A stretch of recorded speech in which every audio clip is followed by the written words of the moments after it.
Magandang araw po mga bossing. Meron po akong isi-share sa inyo na aming ginagawa. Ito po ay Hyundai Santa Fe. Ang issue po nito ay mausok sa breather saka mausok sa tambutso. Iisipin po natin na pag mausok po ang breather saka ang mausok ang tambutso ay blue by ang makina.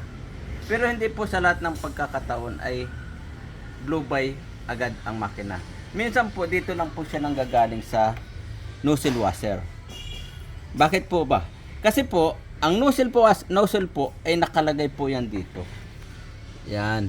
Nakapasok po yan dyan.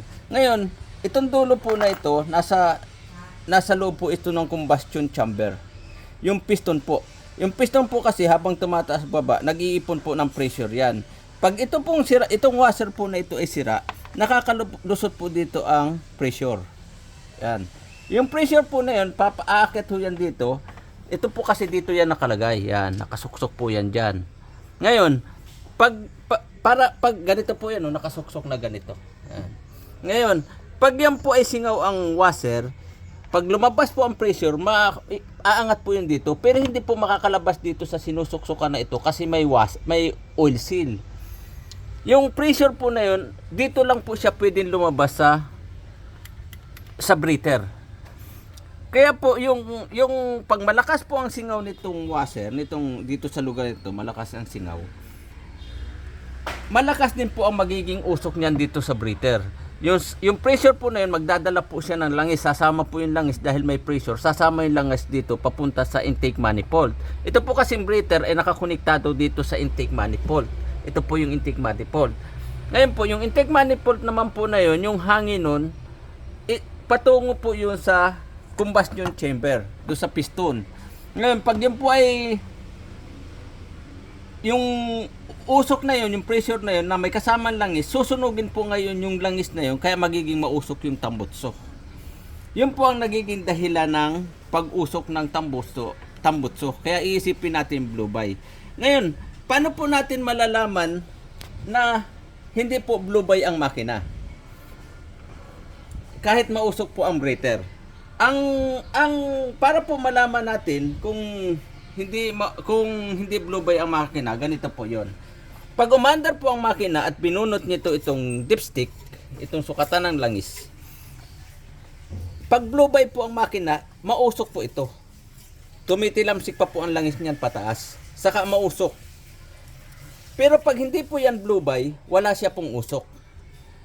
Ang injector washer po, pag sira ang injector washer, ang mausok lang po ay itong breather. Yun po ang kaibahan. Pag washer po ng injector washer, mausok po itong breather, pero hindi mausok po itong dipstick. Yun ang kaibahan po niya.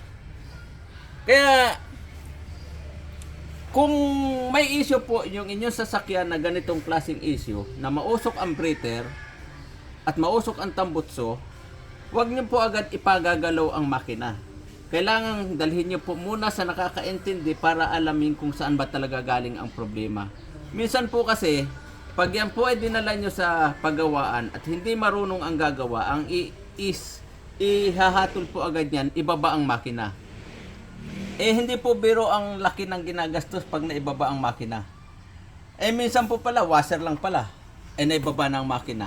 Ano pong mangyari? Di gagastos na po kayo ng malaki nun kasi automatic po yun, palalabasin na yun na yun talaga ang problema. Makina talaga.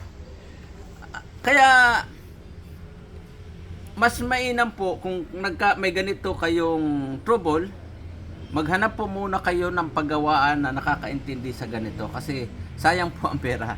Wag yung halimbawa na mali po ng desisyon agad ang manggagawa. Yun lang po. Sana po ay makatulong po itong isinishare kong video at magkaroon kayo ng kaunting kaalaman sa ganito para kahit papaano hindi kayo maluko kung sakaling dumating man yung pagkakataon at magkaroon kayo ng ganitong sasakyan. Salamat po. Sana po patuloy niyo pong tangkilikin itong aking mga isinishare na video at pakiusap ko yun, paki-like and share na rin po para kahit papaano dumami-dami ang mga manood ng aking video. Maraming pong salamat. Thank you and God bless po sa lahat.